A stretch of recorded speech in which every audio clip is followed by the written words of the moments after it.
أبا عبد الله يا أبا عبد الله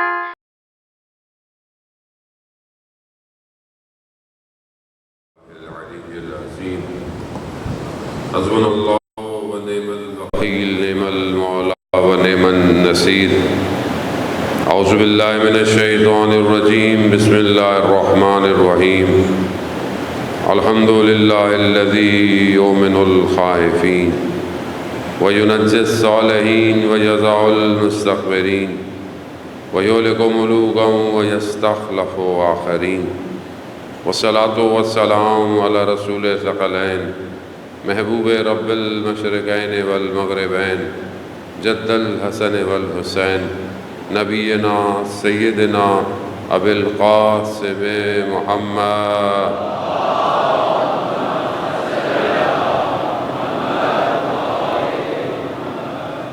وعلى آلہ الطیبین الطاہرین المعصومین لا سیما بقیت اللہ فی الارضین روحی وارواحنا لتراب مقدم الفدا ولعنۃ اللہ علی اعدائہم اجمعین بسم اللہ الرحمن الرحیم رب اشرح لی صدری ویسر لی امری واحلل عقدۃ من لسانی یفقہوا قولی اما بعد فقد قال اللہ سبحانہ وتعالی فی کتاب الحکیم والقرآن المجید وما خلقت الجن والانس الا لیعبدون صلوات بھیجتے محمد والے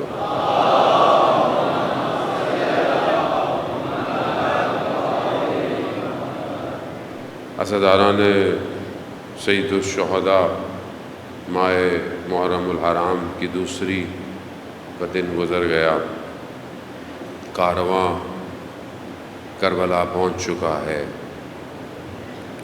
اور یہ عشق کی داستان اپنے اوج پر پہنچنے کے لیے تیار ہے۔ کس شان و شوکت سے یہ سواریاں آج اتری ہیں، مگر روز عاشورہ اسی شان و شوکت سے یہ دشت کربلا میں بکھر جائیں گے۔ وہ غم اور حزن کے دن ہیں اور ہمیں بھی اپنے آپ کو امام کے اس کاروان کے ساتھ آگے کی طرف بڑھنا ہے۔ خداوند متعال نے جو ہمیں توفیق دی ہے کہ ہم اس نجات کی کشتی میں بیٹھیں، چاہے دنیا میں کہیں پہ بھی ہوں، کسی سال ہو، کوئی بھی ایج ہو، اس سے کوئی فرق نہیں پڑتا، امام کی کشتی سب کے لیے ہے۔ اسی لیے مجالس اور عزاداری ایسی ہونی چاہیے کہ جو اس میں سب کے لیے دروازے کھلے ہوئے ہوں، کیونکہ امام حسین کشتی نجات ہیں۔ نجات میں آنے سے لوگوں کو روکا نہیں جاتا، بلکہ اور دروازے بڑھائے جاتے ہیں۔ خدا کرے کہ ہم خود بھی اس کشتی میں سوار ہوں اور دوسرے لوگوں کو بھی سوار کر سکیں۔ یہ بڑی ذمہ داری کا کام ہے، یہ خدا کی طرف سے ایک توفیق ہے، اور روز محشر سوال بھی کیا جائے گا کہ ہم نے تمہیں اس مکتب میں پیدا کیا تھا، تم کتنوں کو اس مکتب میں لے کے آئے۔ سید الشہداء علیہ السلام کی زندگی کا مقصد اور ہدف اور قیام عاشورہ ہمارے لیے ایک بے قرار سمندر ہے، اور اس میں سے ہر کنارہ انسان کو کمال پہ پہنچاتا ہے۔ کل آپ کی خدمت میں تھوڑی بہت گفتگو کی توفیق ہوئی کہ حدیث کی روشنی میں کہ جہاں امام جعفر صادق علیہ السلام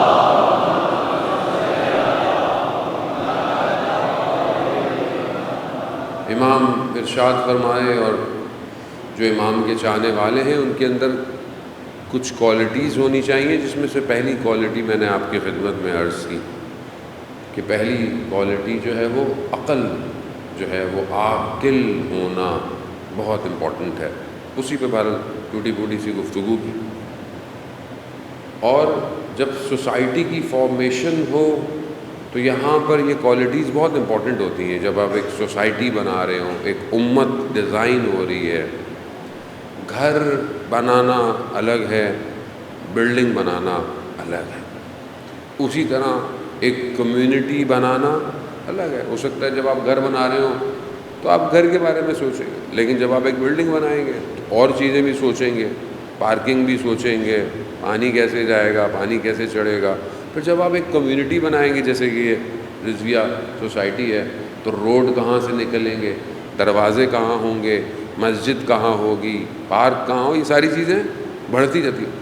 اور جب امت ڈیزائن ہو رہی ہو تو پھر بہت کچھ امپورٹنٹ ہے۔ امت آسان نہیں ہے بنانا، امت کھڑی ہو جائے، ایک امت، ہر نبی ایک امت کے لیے آیا۔ نبیوں نے ظاہری چیزوں بھی بتایا، ہر نبی کے اندر بہت ساری ایسی کوالٹیز تھیں۔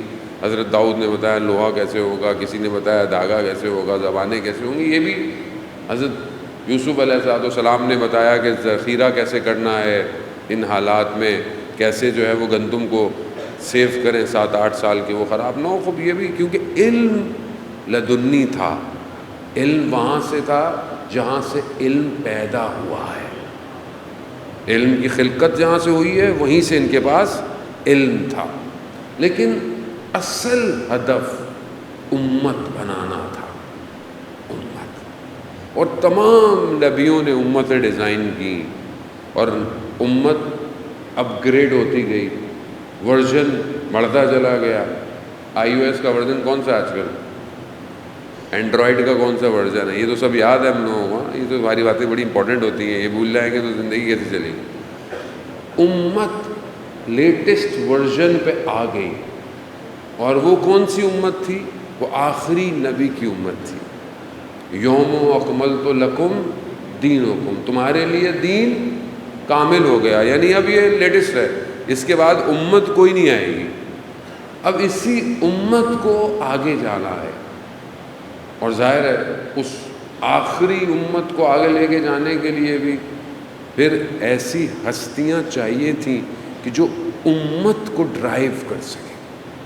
بس آپ کی توجہ کا طالب ہوں، کسی قوم، لسانی قوم ہو، رنگ والی قوم ہو، کسی خطے کی ہو، اس کو لے کے جانا ڈیفرنٹ ہوتا ہے ہاں، لیکن امت کو کہ جس نے صرف یہاں پر نہیں رہنا، جو روز محشر بھی کھڑی ہوگی اور وہاں بھی اس کو سفر کروایا جائے، صراط سے گزارا جائے، میزان سے گزارا جائے، پتہ نہیں کہاں کہاں سے، اس امت کو چلانے کے لیے ایک امام کی ضرورت ہوتی ہے۔ اور وہ ساری امتوں کی آخری امت نچوڑ ہوتی ہے، آخری ورژن جو ہے وہ اس کا سب کچھ کرکس اسی کے اندر ہے۔ آخری امت، آخری نبی، سب ختم، بس یہی ہے سب کچھ۔ اللہ نے جتنی خلقت بنائی، جتنے نبیوں کو بھیجا، جتنی کتابیں اتاری، جتنے نبی بھیجے، سب کا جو آخری چیز تھی وہ رسول خدا حضرت محمد مصطفیٰ صلی اللہ علیہ وسلم۔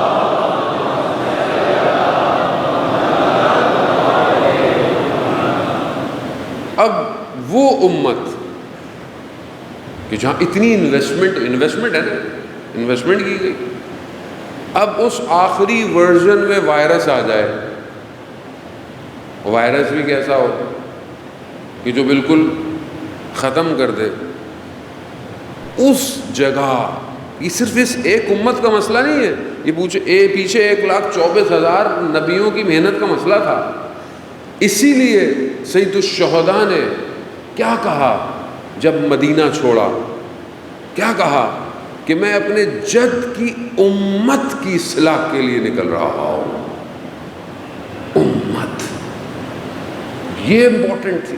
خاموش، وائرس ایسا آیا کہ سب سائلنٹ ہو گئے، خاموش ہو گئے تھے، کوئی بول نہیں رہا، کوئی کچھ کر نہیں رہا، کچھ کہہ نہیں رہا، اور قیامت تک کا معاملہ تھا اس عالم کا، اور پھر اس عالم کے بعد اس عالم میں بھی۔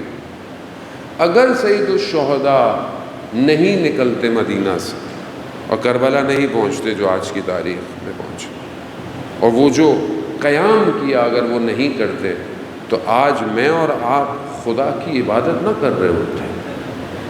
یہ جو اتنا اسلام بچا ہوا ہے یہ نہیں ہوتا ہے ظالم ہوتا. اس میں کوئی شک کی بات ہے ہی نہیں. پروفڈ ہے یہ. کسی کے پاس مکتب نہیں ہے, سب بکھرے ہوئے. صرف حسین ایسا ہے جو لوگوں کو جوڑتا ہے. یہی وجہ تھی کہ سید الشہداء نے ان 8 دنوں میں 2 محرم سے عاشورہ تک قیامت تک کی امتوں کو سیکیور کیا ہے. 8 دن میں ایسا کام کیا کہ قیامت تک کی امتیں سیکیور ہو گئی ہیں. اگر اس دروازے پہ آ جائیں انشورنس ہے. ایک آنسو کا قطرہ, حدیث ہے, خطابت کے جملے نہیں ہیں.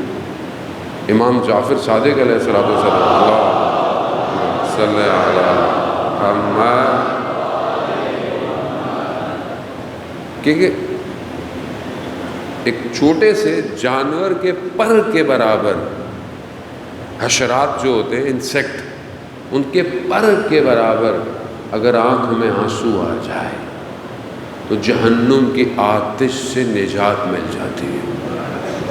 کیا کام کیا ہے وہاں سے کہ ذرا سی آپ کی آنکھ نم ہو جائے آپ آتش جہنم کو بجھا سکتے ہیں. مگر گریا پھر معرفت کے ساتھ. ایسا جیسے کل بھی میں نے آپ کی خدمت میں عرض کیا کہ لوگ باتیں کرتے ہیں کہ مثلاً کیسے ہو سکتا ہے, رسول کے نواسے ہیں, رسول کی اولاد ہے, اور ایک چھوٹی سی جگہ پر اور اتنے لوگ حملہ کر دیں اور ایسے ہو جائے ویسے ہو جائے. اب آپ کمپیئر تو نہیں کر سکتے کربلا سے کسی کو, لیکن سمجھانے کے لیے غزہ کی مثال آپ کے سامنے. ایک نیرو سی پٹی ہے, تھوڑے سے لوگ ہیں, نہتے ہیں, بچے ہیں, بوڑھے ہیں, اور دوسری طرف کتنی بڑی فوج ہے, کربلا ہے. اور اگر امت سو رہی ہو تو اب کوئی تھوڑی آئے گا اپنا خون دینے کے لیے. اب تو صرف ظہور ہونا ہے. جو آ گیا وہ بچ گیا, جو سوچتا رہے گا پھر معذرت ہی کر سکتے ہیں. اور آپ کچھ نہیں, امام زمانہ آپشن نہیں دیں گے. امام زمانہ عجل اللہ تعالیٰ فرجہ الشریف اللہم صلی علی محمد. ابھی لوگ کیوں نہیں بولتے, مطلب لوگ گھبراتے کیوں, بولتے کیوں نہیں ہیں؟ بڑے بڑے حکمران, لیڈر, آپ کو سمجھ میں آیا کہ اس زمانے میں حکمران لیڈر تھے, ان کو کیا چاہیے تھا؟ کسی کو رے کی گندم چاہیے تھی, کسی کو جاب چاہیے تھی, کسی کو کوئی پوسٹ چاہیے تھی, کسی کو کیا چاہیے تھی. ایسے لوگ تھے نا جو امام حسین کے مقابلے میں خاموش بیٹھے رہے, خاموش بیٹھے رہے. ابھی بھی لوگ خاموش ہیں, ہر کسی کو اپنی پوسٹ چاہیے نا. تو کیا ملے گا مجھے بتائیں؟ حق کا ساتھ نہ دیا تو کچھ بھی نہیں ہے. اگر آپ ہاتھ سے نہیں کر سکتے تو زبان سے کریں, زبان سے نہیں کر سکتے تو دل سے کریں. کسی چیز سے تو برا سمجھیں کم از کم. کچھ نہیں کر سکتے تو کم از کم وہ چیزیں تو مت کھائیں پئیں جن چیزوں کا پتہ ہے آپ کو. وہ لوگ کہتے ہیں مولانا صاحب یہ تو لوگ ہمارے ہی تو نوکریاں کر رہے ہیں, ہم کیا کریں. میں بہت سخت بات کہنا نہیں چاہتا پھر کہیں بری نہ لگ جائے, اس لیے میں جو ہے وہ درگزر کرتا ہوں. اس کے بھی بہت سارے جواب ہیں جان محترم. آپ کے کام سے یا آپ کے کسی بھی چیز سے اگر کسی ایک غزہ میں بچے کا خون بہا جا رہا ہے تو آپ کیا کریں گے؟ کریں گے کام؟ نہیں. صرف تفکر کی ضرورت ہے, فکر کی ضرورت ہے جان محترم. سید الشہداء کا مکتب یہی ہے کہ وقت کے یزید کو پہچانو تو صحیح. کچھ کر نہیں سکتے تو کم از کم پہچان تو لو کہ کم از کم ہاں یہی یزید ہے. تو یہ مکتب کہ کل میں نے آپ کی خدمت میں عرض کیا, پہلی کوالٹی عقل ہونی چاہیے. دوسری کوالٹی کی جو میں آج آپ کی خدمت میں عرض کرنا ہے, امام جعفر صادق علیہ الصلوۃ والسلام ارشاد فرماتے ہیں,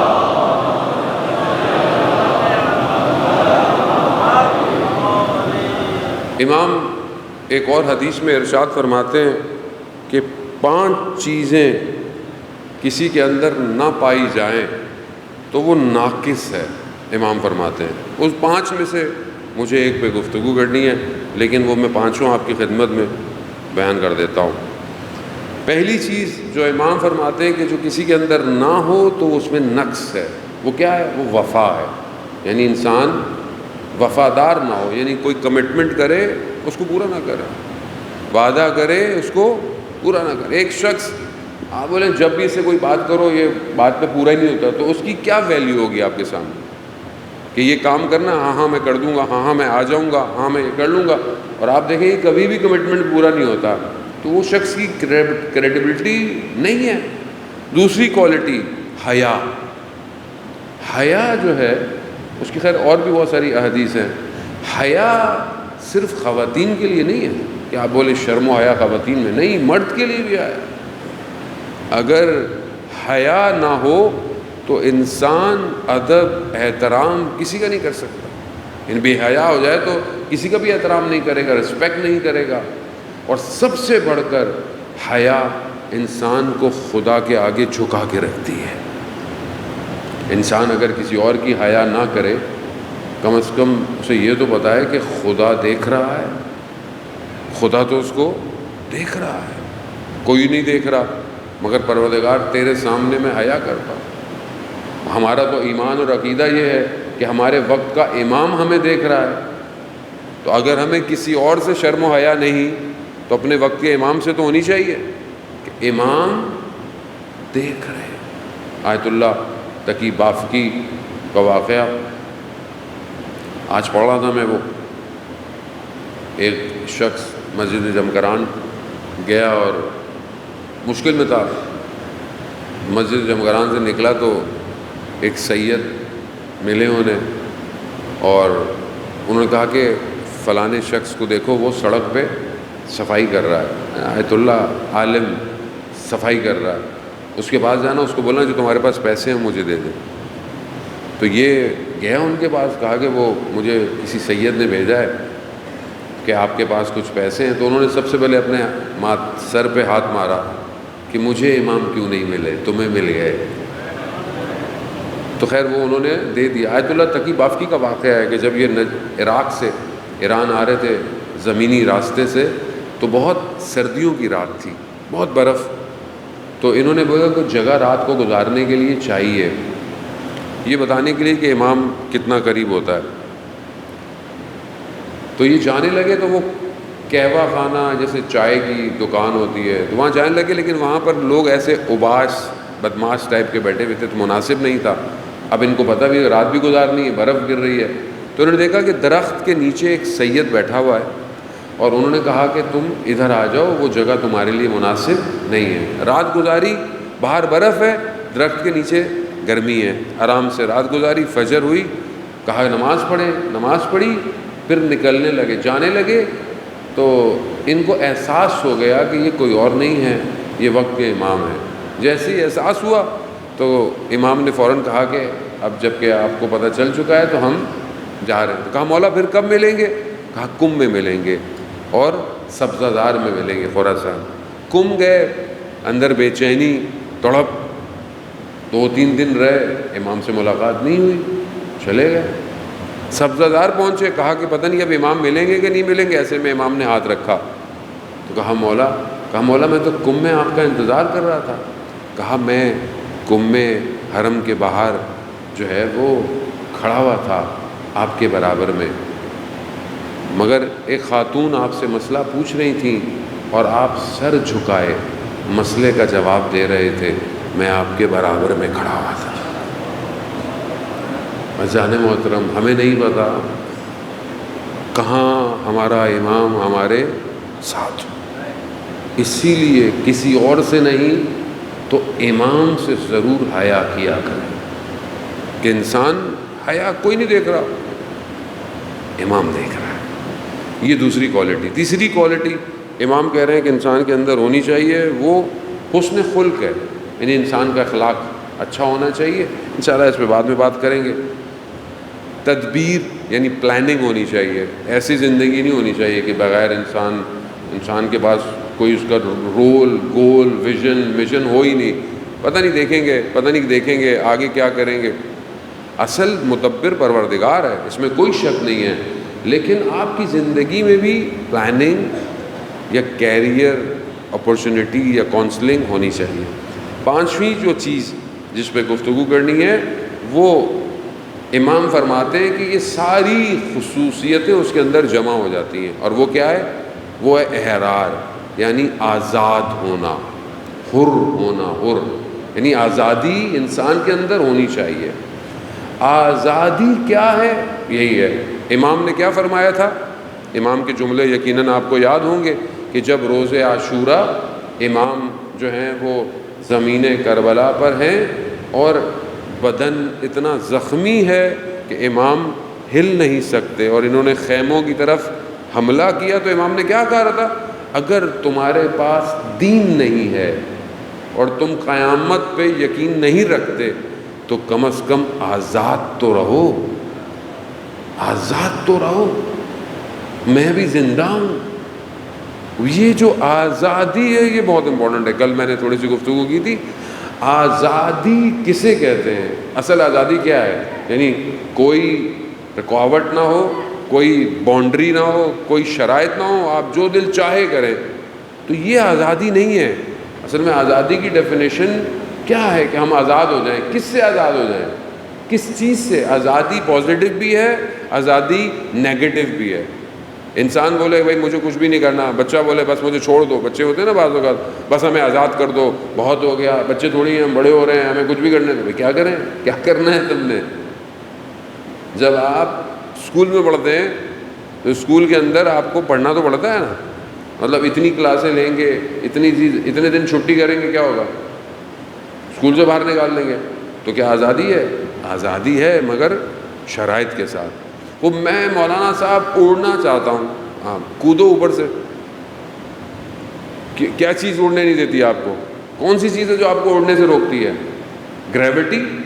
گریوٹی آپ کو اڑنے نہیں دیتی ہے۔ بولو مولانا صاحب یہ کہ آپ آزاد ہے، بندہ اڑنا چاہیے، اڑو، پر لگاؤ، جہاز بنانا پڑے گا، چیزیں بنانی پڑیں گی۔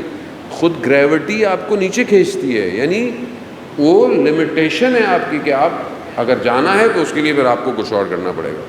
اسی طرح مطلب میں کچھ بھی کھاؤں، سب کچھ کھا لوں، سب کچھ کھا لو تو پھر ڈاکٹر پہ اٹھا کے لے کے جانا پڑے گا، بھائی سب بھی نہیں کھا سکتے، کولیسٹرول ہے، شوگر ہے، 100 بیماریاں ہیں، یعنی ہر چیز میں لمٹ۔ اب یہ جو لمیٹیشن ہے، کیا یہ زبردستی ہے؟ ہر چیز کے اندر قوانین ہے، آزادی نہیں ہے۔ میں جہاں دل چاہے بیٹھ جاؤں مولانا صاحب مجلس سننے کے لیے، جہاں دل چاہے بیٹھ جاؤ، بس یہاں نہیں بیٹھنا بھائی، لمیٹیشن ہے، نیچے بیٹھو، یہاں نہیں بیٹھو، یہاں بیٹھو تو پھر ہم نیچے بیٹھ جاتے ہیں، ہم آپ کی سن لیتے ہیں۔ یعنی ہر جگہ آزادی ہے، مگر ایک قید ہے، ایک شرط پائی جاتی ہے۔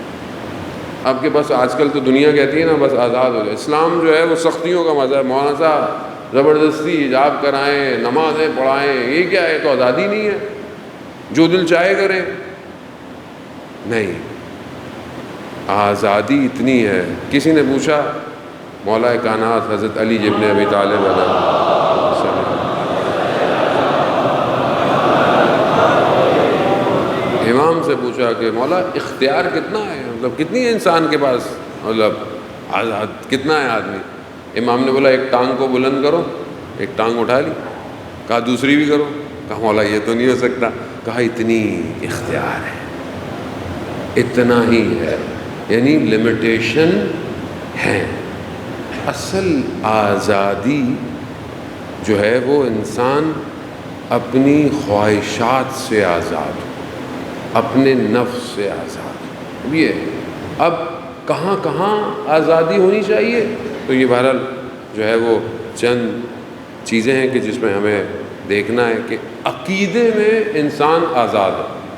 آپ کوئی بھی عقیدہ لے لیں، اس عقیدے کو انتخاب کرنے تک آپ آزاد ہیں۔ آپ کوئی بھی عقیدہ، کسی بھی عقیدے کی طرف جائیں، آپ کو کوئی اسلام زبردستی نہیں کرتا، آپ کو بتا دیتا ہے، آپشن دے دیتا ہے، ایسا ایسا ہے، آپ کی مرضی ہے، آپ کے سامنے ہے۔ کوئی خدا کو مانتا ہے، کوئی خدا کو کس طرح مانتا ہے، کوئی خدا کو الگ طریقوں سے مانتا ہے، اللہ کی مرضی، بندوں کی مرضی۔ خدا زبردستی خدا چاہتا تو سب کو مسلمان بنا دیتا زبردستی، تو کیا ہوتا پھر؟ وہ جنت ہی نہیں ہوتی پھر. جب سب ملائکہ کیا ہیں؟ ملائکہ کے اندر ارادہ نہیں ہے، یعنی وہ اپنی مرضی سے کچھ، کیونکہ ان کے اندر غرائز نہیں پائے جاتے، تو وہ تو جیسے خدا نے کہا ہے وہ ویسے ہی کرتے ہیں. انسان کو اشرف المخلوقات بنا کر پروردگار نے اختیار دیا اس کو. اب عقیدے کی مرضی ہے کہ اب آپ اپنے عقیدے کے معاملے میں انسان کا عقیدہ کیا آپ ڈھونڈیں، تلاش کریں. اور روایات یہ فرماتی ہیں کہ اگر کوئی حق کی تلاش میں مر جائے تو بھی وہ حق پہ مرا ہے، اگر واقعاً حق کی تلاش میں. لیکن آپ اپنے عقیدے کے اندر بہرحال آپ جتنا بھی جائیں، قرآن بھی کہہ رہا ہے کہ لا اکراہ فی الدین، دین میں کوئی زبردستی نہیں ہے. آپ زبردستی کر بھی نہیں کرتے کسی کو. ایک شخص نے ایک عقیدہ بنایا 25-30 سالوں میں، اب آپ چاہتے ہیں کہ اس کو 2 منٹ میں خراب، ایسے تھوڑی ہوگا. آپ طریقے سے اس کے عقیدے کو کر سکتے ہیں، جیسے حضرت یوسف علیہ السلام نے کیا.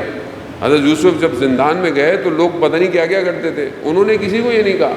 حتیٰ جو خواب جنہوں نے دیکھے وہ بھی آئے، جس نے خواب دیکھا وہ خود کیا تھا، لیکن حضرت یوسف نے یہ نہیں کہا کہ مثلا میں تو خواب کی تعبیر نہیں بتا رہا جب تک تم میرے رب کو نہیں مان رہے. نہیں بولا، کہا ہاں تم اتنے خداؤں کو مانتے ہو تو بہتر نہیں ہے ایک کو مان لو، اور اتنوں کو تم مانتے ہو یہ خود تمہارے لیے. یہ حضرت ابراہیم نے کیا کیا؟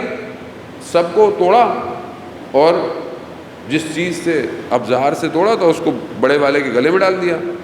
کہا کہ کس نے توڑا؟ کہا اس سے پوچھو. کہا یہ تو بتا ہی نہیں سکتا. کہا جو یہ نہیں بتا سکتا وہ تمہارے لیے کیا کرے گا. یعنی یہ ضروری ہے عزیزان محترم، آپ کسی کے اوپر اپنا عقیدہ تھوپ نہیں سکتے. آپ بات کر سکتے ہیں، استدلال کر سکتے ہیں، اور طریقے سے کر سکتے ہیں. یعنی آپ مناظرہ کرنے کے لیے بھی اخلاق چاہیے. یہ بہت امپورٹنٹ ہے. ہم لوگ بہت خوش ہوتے ہیں آج کل، یہ ٹی وی یوٹیوب پہ ہمارے ہاں بہت ساری چیزیں آ رہی ہوتی ہیں. عزیزان محترم دیکھیں، بات یہ ہے کہ اہل بیت کی جو سیرت ہے نا اس کو یاد رکھیں.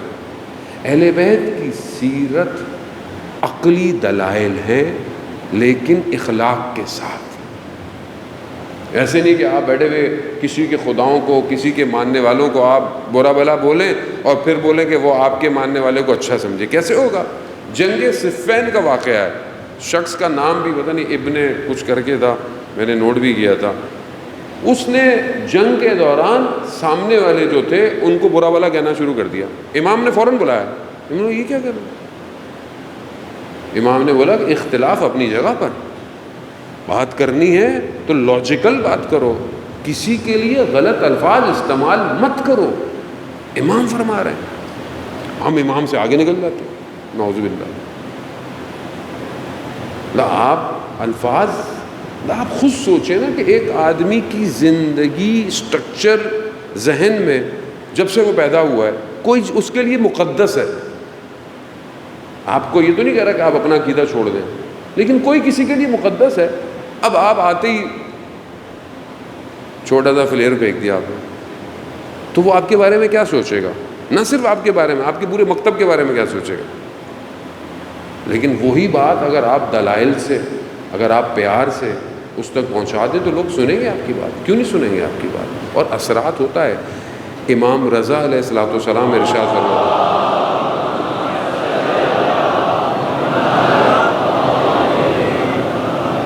امام ارشاد فرماتے ہیں کہ تم لوگوں تک ہماری بات پہنچا دو، لوگ خود ہماری طرف آئیں گے، خود آئیں گے.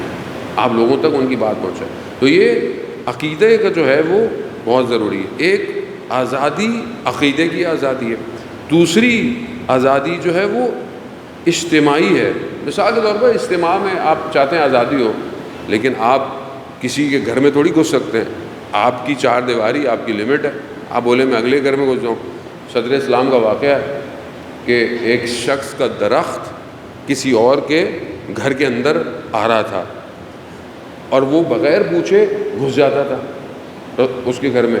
اب اس کے گھر والے بیٹھے ہیں، یہ بول رہے ہیں، تو اس نے آ کے رسول خدا کو شکایت کی کہ یا رسول اللہ، یہ گھر میں بغیر پوچھے آ جاتا ہے، میرے گھر میں میری خاتون کے سر پہ چادر نہیں ہوتی یا کچھ نہیں ہوتا، یا ہم آرام سے بیٹھے ہوئے، یہ آ جاتا ہے درخت میں اپنے درخت کے پھل کاٹنے کے لیے، تو رسول خدا نے اس کو بلایا، کہا کہ بھائی ایسا نہیں کرو، اس کا گھر ہے، لیکن وہ بہت ہی اب کچھ کہہ بھی نہیں سکتا آدمی، تو رسول خدا نے اس کو اتنا سمجھایا کہ بھائی ایسا کرو، یہ درخت بیچ دو۔ کہا نہیں میں بیچوں گا نہیں۔ کہا اچھا ایسا کرو کہ یہ گھر خرید لو۔ کہا یہ بھی نہیں خریدوں گا۔ کہا اچھا میں تمہیں اس درخت کے بدلے میں جنت میں درخت دوں گا۔ تو آگے سے کیا کہتا ہے؟ کہتا ہے کہ جو چیز دیکھی نہیں اس کا سودا کیسے کروں؟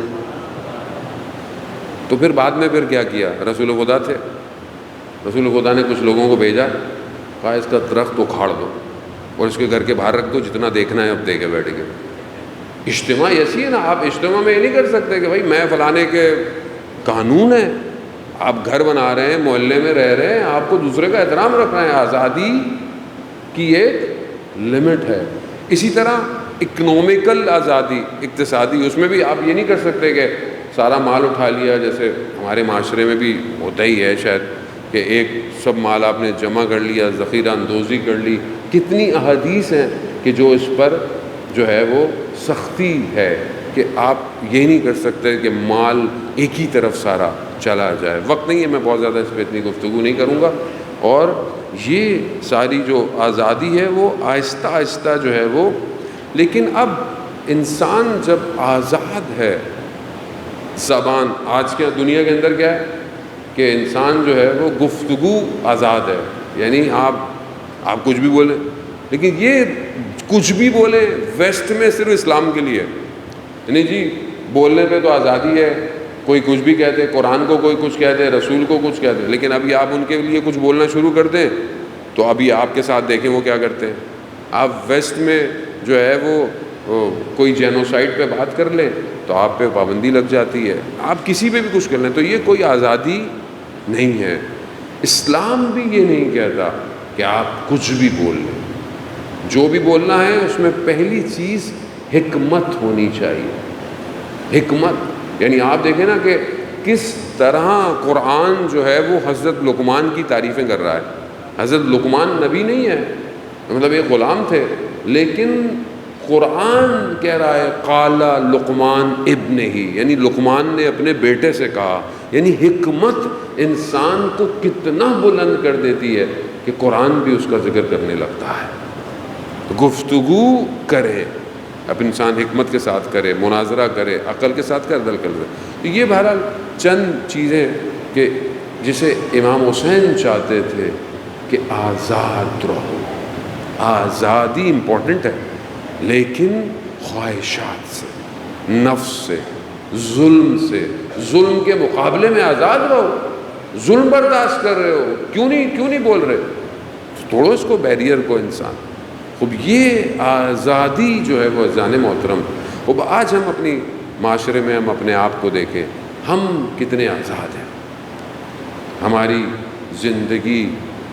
اور اصل آزادی عزیزان محترم، آیت اللہ خامنائی فرماتے ہیں اصل آزادی اپنے آپ کو خدا کے حوالے کر دینا ہے، یعنی جو اپنے آپ کو خدا کے حوالے کر دے پھر وہ ہر چیز سے آزاد ہے، پھر کوئی چیز اسے روک نہیں سکتی، پھر جو ہے وہ خدا کے لیے ہے۔ خوف خدا سے ہے، دنیا کے آگے نہیں جھکے گا، خدا کے آگے جھکے گا۔ اگر کوئی بات کہے گا خدا کے لیے کرے گا، یہ خدا کی طرف پڑھنا۔ اصل امام حسین علیہ السلام بھی یہی چاہتے تھے کہ یہ جو ہمارے اندر کوالٹی پیدا ہو، ہم ایک امت بن پائیں۔ آج ظہور کے ہم لوگ قریب ہیں، اور جو دنیا کے حالات ہیں وہ ہمیں ظہور کے نزدیک کر رہے ہیں، تو کیا ہم آزاد ہیں کہ ہم اپنے وقت کے امام کا ساتھ دے پائیں گے؟ کیا ہم چیزوں میں پکڑے تو نہیں ہوا؟ معاشرہ اپنی جگہ، سوسائٹی اپنی جگہ، عقیدہ، ساری چیزیں امپورٹنٹ ہیں، عقیدہ آزاد ہے، زبان آزاد ہے، اقتصادیات یعنی آپ کا اکنومیکل سسٹم آزاد ہے کہ آپ امام زمانہ کو سپورٹ کر پائیں گے، آپ کی زبان آزاد ہے کہ آپ اپنے امام زمانہ کے لیے کچھ کہہ پائیں گے۔ سب سے بڑھ کر کیا میرا نفس آزاد ہے میری خواہشات سے کہ میں اپنے امام تک پہنچ پاؤں؟ سب سے بڑی رکاوٹ تو میں خود ہوں اپنے لیے، میری خواہشات۔ عزیزان محترم، یہ بہت تھوڑی سی زندگی ہے، اور اس تھوڑی سی زندگی میں اپنے آپ کو ایسا، امام حسین علیہ السلام ارشاد فرماتے ہیں،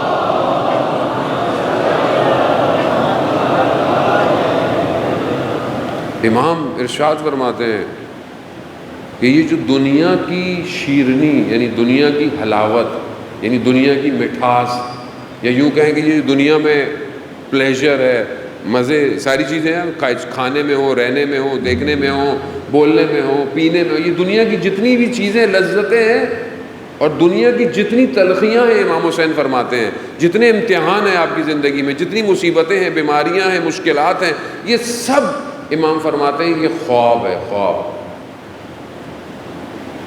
اور اصل کامیابی آخرت میں، یعنی جتنی چیزیں ہم استعمال کر رہے ہیں، جتنی زندگی میں ہم خوش ہو رہے ہیں، یہ کچھ بھی نہیں ہے، یہ خواب ہے۔ خواب میں آپ کہیں اونچائی سے گر رہے ہو، ایک دم آپ اٹھ جاتے ہیں، تو کیا آپ کو نقصان ہوتا ہے؟ یا آپ کو پتہ چلتا ہے؟ آپ گھبراتے بھی نہیں ہیں۔ کیوں نہیں گھبراتے؟ کیونکہ آپ کہتے ہیں خواب تھا تھوڑی دیر کے لیے۔ یا خواب میں آپ کو بہت کچھ مل جائے تو آپ اٹھ جائیں تو دیکھیں بھائی میں تو وہیں بیٹھا ہوا ہوں، پتہ نہیں ہے تمہیں جہاز اڑا رہا تھا کیا تھا، تو خوش ہوتے ہیں؟ نہیں ہوتے، تو خواب تھا۔ امام فرماتے ہیں یہ پوری زندگی خواب ہے، خواب۔ اصل بیداری آخرت ہے، آخرت۔ آزاد ہو، آزاد کرو اپنے، جتنا قید میں ڈالو گے پرواز مشکل ہو جائے گی، جتنے بھاری ہو جاؤ گے پرواز نہیں کر سکتے۔ پتھر کو آپ پھینکے کہاں تک جائے گا؟ اسی ایک کاغذ کو جہاز بنا دیں، پھر آپ پھینکیں اس کو، کہاں تک جائے گا؟ ہلکا، وجود کو گناہوں سے ہلکا کریں، دنیا کی یہ جو اٹیچمنٹ ہے ہلکا کریں، جتنے ہلکے ہوں گے اتنی تیزی سے پرواز کریں۔ کربلا اسی لیے ہے، آؤ اپنے آپ کو آزاد کرو اور اپنے آپ کو اپنے امام کے حوالے کر دو۔ خود نہیں جا سکتے، کوئی مسئلہ نہیں، امام لے کے جائیں گے۔ آپ کے سامنے یہ جو لوگ کربلا میں آئے تھے، کیا یہ سب بہت پہلے سے کہیں پہنچے ہوئے تھے؟ یہ امام تک پہنچے، امام لے گئے۔ آج دوسری محرم کارواں جب آیا تو کارواں کو کس نے روکا؟ جس نے رخ اس طرف کیا، کون تھا روکنے والا؟ حر نے روکا کارواں۔ اور امام کے جب سواری کو پکڑا تو امام نے کیا کہا؟ حر تیری ماں تیری عزا میں تھا۔ جو اندر سے آزاد ہے وہ اسی در پہ جھکتا ہے، جو جھک نہیں رہا اس کے لیے پریشان مت ہوا کریں، وہ آزاد ہی نہیں ہے۔ جو آزاد ہے وہی انہی کا غلام ہے، اصل آزادی یہی ہے۔ حر شب عاشورہ، اذان 2 محرم، خیمے، امام جب اس سرزمین پر آئے ہیں، آپ سنتے رہتے ہیں، میں دوبارہ تبرکاً آپ کی خدمت میں عرض کر رہا ہوں، امام جب اس سرزمین کے پاس آئے تو بعض لوگ کہتے ہیں سواریاں رک گئیں، چل نہیں پائیں۔ امام تھے ہماری تعلیم کے لیے۔ امام نے پوچھا یہ کون سی جگہ ہے؟ کسی نے کہا نینوا ہے۔ امام نے کہا اور اس کا کیا نام ہے؟ کچھ اور نام، کربلا کے چند نام ہیں جو بتا۔ پھر جب کسی نے کہا نا یہ کربلا ہے تو بس امام نے کہا بس یہی خیمے لگا دو۔ بس عزیزان محترم 2 محرم خیمے لگ گئے۔ کس شان اور شوکت سے یہ سواریاں پہنچی ہیں۔ مکہ سے کربلا تک تقریباً 24 دن لگے ہیں۔ حج توڑا ہے انہوں نے 9 محرم 9 ذی الحج 8 ذی الحج کو احرام کو آزاد ہوئے، 2 کو پہنچے، 24 دن تقریباً 24 دن یہ اللہ اکبر کعبہ سے یہ سواریاں وہاں پہنچی جہاں تجلی ہونی تھی۔ یہ عشق کا سفر تھا جو کربلا کے رکا ہے۔ خیمے لگ گئے، انشاءاللہ خدا توفیق دے کے آگے ہم ان خیموں پہ گفتگو کر سکے، مگر یہاں حضرت حر آپ دیکھیں نا کہ جب انسان آزاد ہو جاتا ہے، حضرت حر جیسی شخص آج بھی حضرت حر کتنے لوگوں کو آزاد کر رہے ہیں۔ آج بھی آپ ان کی زیارت پہ جائیں، خدا توفیق دے، کتنے لوگوں کو حضرت حر کہاں پہنچا رہے ہیں۔ یعنی جب ایک شخص آزاد ہو جائے تو کتنے لوگوں کو وہ خود لے جاتا ہے امام حسین کے کاروان میں۔ ایک عالم دین تھے، مریض تھے بہت زیادہ، اور ان کے دوست ان کو حضرت حر کی زیارت پہ لے کے گئے تو وہ ہل نہیں سکتے تھے، لیٹے ہوئے تھے، بدن میں مشکل تھی، تو دوست چھوڑ کے چلے گئے کہ ہم کہیں اور سے ہو کے آتے ہیں۔ تو انہوں نے دیکھا کہ ایک عرب خاتون آئی اور انہوں نے حضرت حر کی جالی کو پکڑا نیچے سے، اور وہاں پر یا کاشف الکرب ان وجہ الحسین اکشف کربی بحق الحسین، اے وہ جس نے امام حسین کے چہرے سے کرب کو دور کیا، مجھے شفا دے دے حسین کے صدقے میں۔ کہتے ہیں اس نے ایک جالی پکڑی، پھر اوپر، پھر 3 کرتے کرتے وہ شفا لے کر چلی گئی، اور کہتے ہیں میں وہاں بیٹھا ہوا یہ دیکھ رہا ہوں، میں نے اپنے آپ کو بڑی مشکل سے زری کے قریب کیا اور میں نے بھی ایک ایک پکڑنا شروع کیا اور پڑھنا شروع کیا، یا کاشف الکرب ان وجہ الحسین۔ کہا میں نے دیکھا آہستہ آہستہ میرے بدن میں ایک انرجی آنا شروع ہوئی اور میں سالم کھڑا ہو گیا۔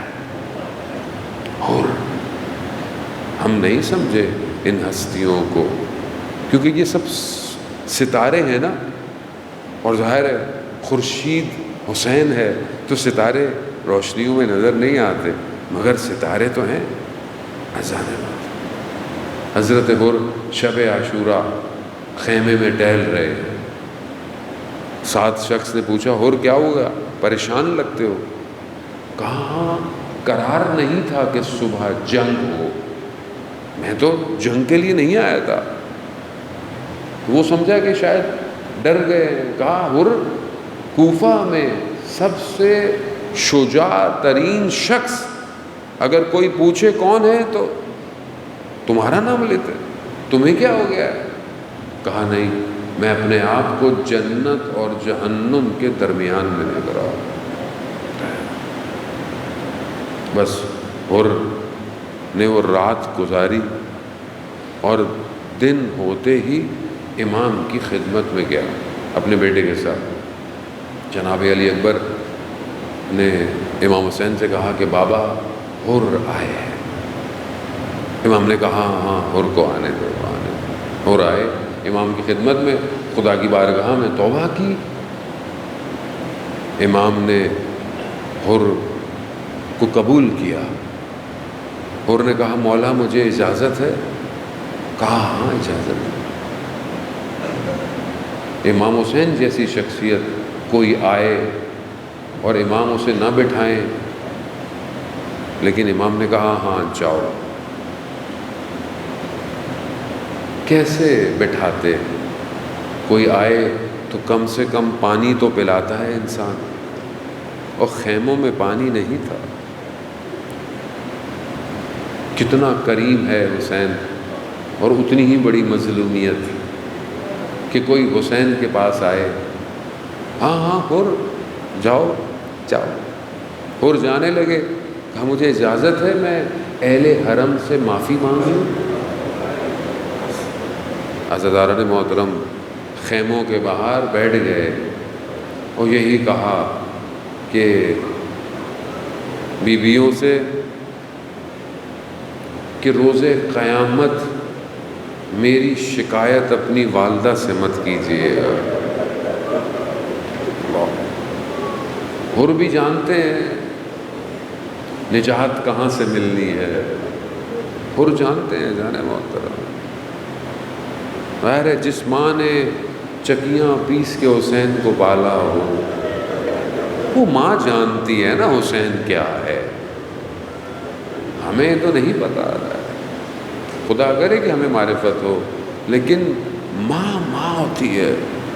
تو جب امام حسین دنیا میں آئے تھے تو آپ جانتے ہیں کہ جب رسول خدا کے ہاتھ میں بلایا، حضرت جبرائیل آئے اور وہ سب بتایا تو رسول خدا گریہ کرنے لگے، رونے لگے۔ جب یہ دیکھا تو امام علی آئے، کہا میرے بیٹے میں کیا ہے، وہ بھی رونے لگے۔ بی بی تشریف لائیں، کہا بابا میرے بچے میں کوئی مشکل، کہا نہیں مجھے جبرائیل نے آ کے یہ بتایا، تو بی بی بھی رونے لگی اور روتے روتے یہی پوچھا بابا جب حسین کے ساتھ یہ ہوگا تو آپ ہوں گے، کہا نہیں، کہا علی ہوں گے، کہا نہیں، کہا میں ہوں گی، کہا نہیں، تو کہا بابا میرے حسین کو کون روئے گا؟ اللہ اللہ، ہمیں نہیں پتا ہماری قدر کیا ہے۔ رسول خدا نے کہا نہیں بیٹی، خدا ایک قوم پیدا کرے گا جو تمہارے حسین پہ گریہ کرے گی۔ اللہ اللہ، ہاں زیادہ حر جانتے تھے، حر نے اس لیے کہا کہ روز محشر اپنی والدہ سے میری شکایت مت کیجیے گا۔ کیوں؟ کیونکہ حر نے تو روکا تھا، حر نے روکا تھا، خیمے لگے ہیں، اب حر کیا کرے؟ مگر کتنا کریم خاندان ہے۔ حر سے پہلے حر کا بیٹا گیا اور پھر گر گیا، بس آخری مراحل ہیں۔ آپ سے التماس سے دعا، عزیزان محترم، حر اپنے جوان بیٹے کے بدن پہ پہنچا، جیسے ہی پہنچا نا تو پھر خود امام حسین پہنچ گئے، اور امام حسین نے حر سے ایک جملہ کہا۔ حر جوان بیٹے کے لاشے پہ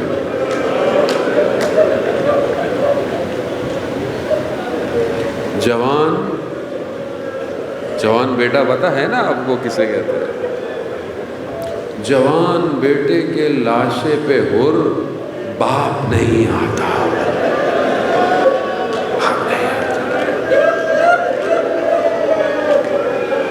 ابھی عاشورہ کا دن عجیب ہے۔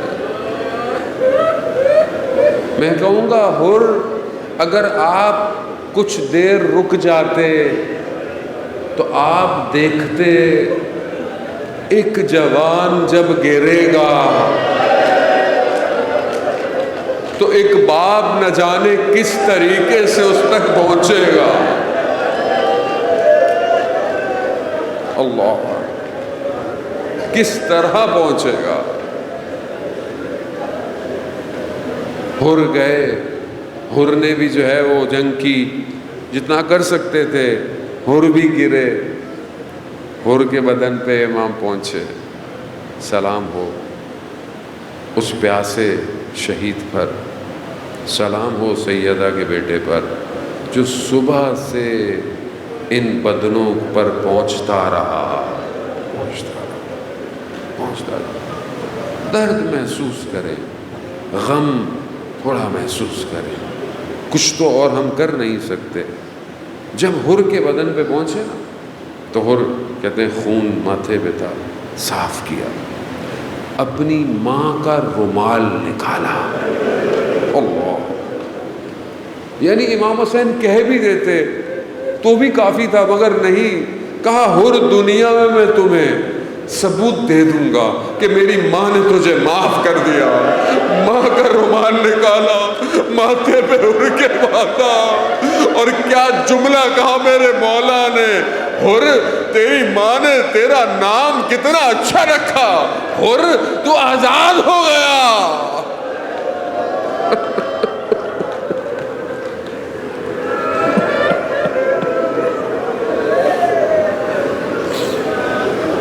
الا لعنۃ اللہ علی القوم الظالمین وسیعلم الذین ظلموا ای منقلب ینقلبون۔ پروردگار تجھے واسطہ محمد و آل محمد کا امام زمانہ کی ظہور میں تعجیل عطا فرما، ہمیں ان کے ناصروں ان کے مددگاروں میں شمار فرما، حاضرین کی تمام جائز خواہشات کو پورا فرما، جہاں بھی مجلس ماتم جلوس عزاداری ہو رہی ہے ان سب کی حفاظت فرما، علماء اکرام کو، مرثیہ خواں کو، نوحے پڑھنے والوں کو، سلام پڑھنے اسکاؤٹس کو، سیکیورٹی کو، پولیس ہو، رینجر ہو، انتظامیہ، ٹرسٹ، ویڈیو بنانے والے، ساؤنڈ، جو جہاں امام حسین کی خدمت کر رہا ہے پروردگار ان کی توفیقات میں اضافہ فرما، انہیں طول عمر اور سلامتی عطا فرما۔ پروردگار فلسطین کے مسلمانوں کی حمایت فرما، ان مظلوموں کے لیے مسلمانوں کو یکجہتی کی توفیق عطا فرما، پاکستان کو عزت اور استحکام عطا فرما، اس کے دشمنوں کو نیست اور نابود فرما۔ اللہم ارزقنا زیارت الحسین فی الدنیا و شفاعتہ فی الآخرہ۔ صلوات بیت محمد و آلہ۔